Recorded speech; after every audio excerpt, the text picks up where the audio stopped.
Hello again, walking fans. We parked up at Goodrington Sands in a car park in a street called South Sands with one of those lovely signs which says if you drive down here you're trapped forever because you can't turn. Anyway, off we strolled under the railway bridge and headed north along Goodrington Sands. We were of course at the south end of Paignton and headed towards Torquay itself, the mighty English Riviera. Each of the two towns, Torquay and Paignton, have close to 70,000 people living in them, so one of the more populous places on the coastal path walk. So Torbay it was. Once we'd gone past the water park, we reached Roundham Head, the first of the new red sandstone headlands we were to encounter today, went up and over it, and arrived at Paignton Harbour. And what a glorious spot that was. Passing beach huts on the way. What could be finer? Morning walking fans. March the 24th today, I think, a Thursday. 5th consecutive day of walking for Andy and me, which is a record. And we're both in good physical condition. Just spotted some rather large gulls floating over there. Some very large river budgies, those are. You know any botany at all? No, botany's plants, isn't it? Zoology. Yeah, Paignton Harbour. We've been walking for not very long, about a mile done. This is Paignton Harbour looking across towards Torquay, which is in the distance, and the condition of the sea is flat as a mill pond. No fishing boats in this particular harbour, but handsome enough without them. I now have a quiz to attend to.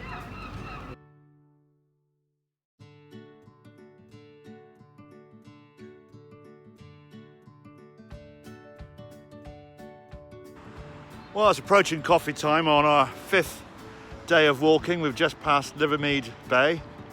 We're in Torquay. We've walked from Goodrington. Thoroughly pleasant it was too.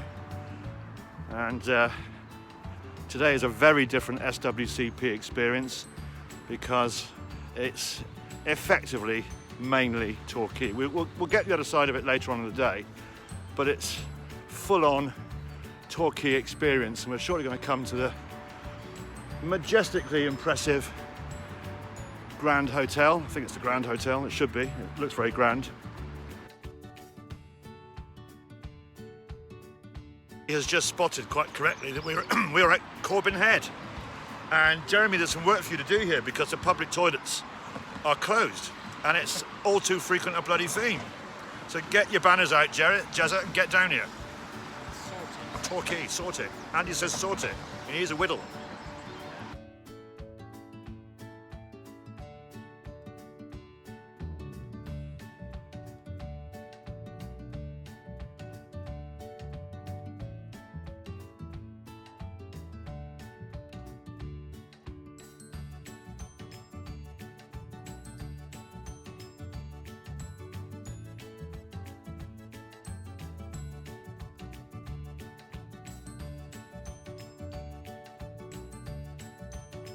Well, we're nearly at midday on walking day 5 of our South Devon adventure. So we've been walking since 9:15. It's now just going to 5 to midday, and this is the first earth we've walked on, albeit a bit modified on the step front, but it's been tarmac all the way, concrete. But now we're back on Mother Earth. I think I'm going to look back on this video clip as part of a bigger film and be astonished at how incredible the weather is. We are on the English Riviera and it is certainly living up to its reputation. Just check that out. That's Torbay. Easy walking day in this glorious sun. What's not to like?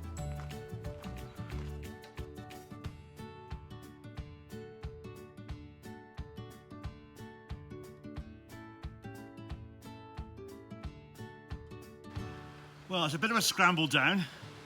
You come down hugging that rock face. It's easier than you think, but I've had the benefit of doing it before. And you come down here to see this, the Hope's Nose recumbent fold, overfold and thrust fold. So you can see very clearly the closure or the hinge of the fold, top left of the picture. You can trace the fold axis. You can see lots of cracks going across the highly crumpled rocks. Those cracks are tension cracks produced during the extreme bending of these rocks deep down inside the earth.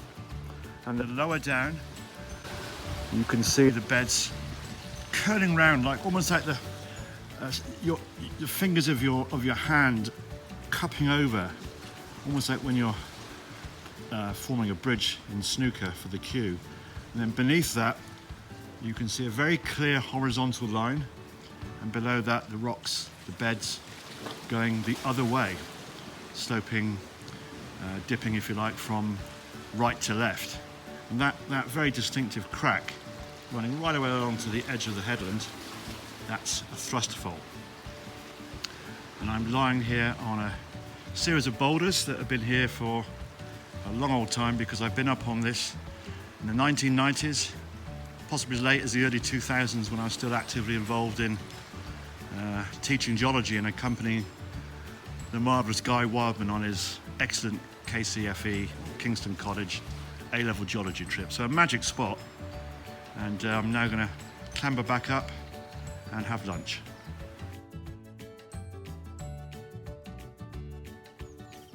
Just above Hope's Nose, having done the geological investigations, this is looking north along the coast, looking towards the cliffs between here, Torquay, and in the distance Teignmouth and the estuary of the River Teign. You can just about make out before Teignmouth the headland, distinctive shape where it slopes up towards the sea and then drops away sharply. That's Sheldon Ness, or Sheldon. Then beyond that, the new red sandstone cliffs from Teignmouth taking you towards Dawlish. Big red cliffs there, that's where the railway is, which we shall see tomorrow. And then just round the corner is the estuary of the River Exe. And opposite it, just right in the middle of the shot now, is Exmouth.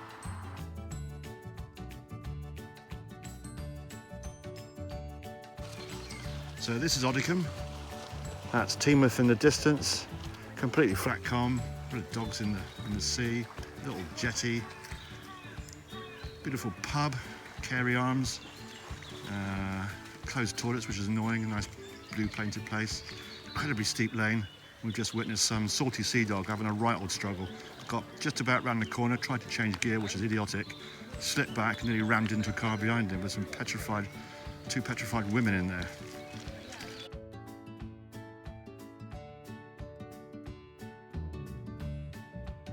On a bit of an SWCP detour, because I've just been told by a friendly local dog walker that the path has had to be rerouted due to a major cliff fall just north of where we are, which is Oddicombe, sort of Babbacombe, Oddicombe.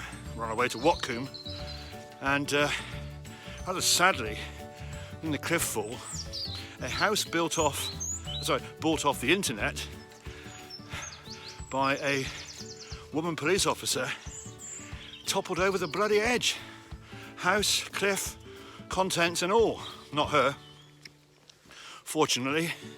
So as a consequence of that relatively recent geomorphological event, we're rerouted.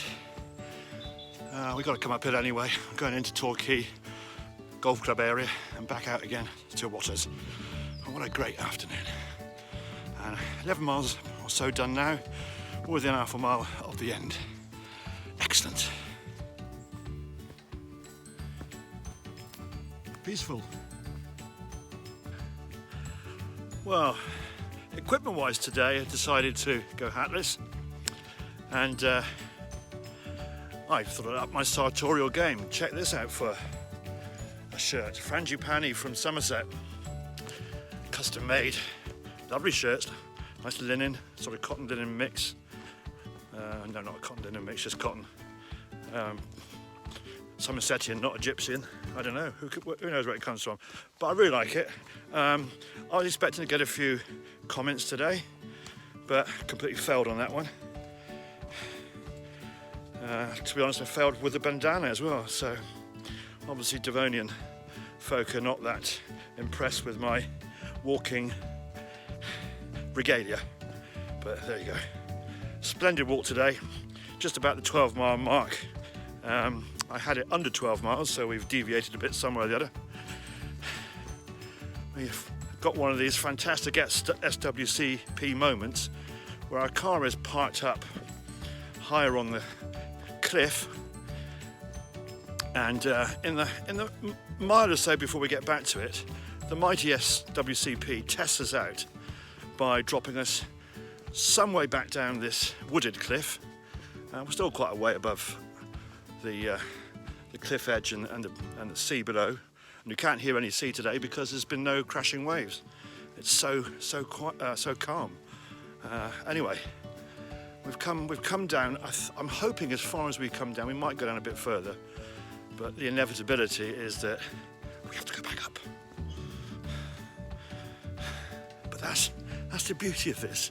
It is the physical challenge, and we've had it this week, and a day doesn't go by without some mighty hill descending and walking, which is just brilliant. Anyway,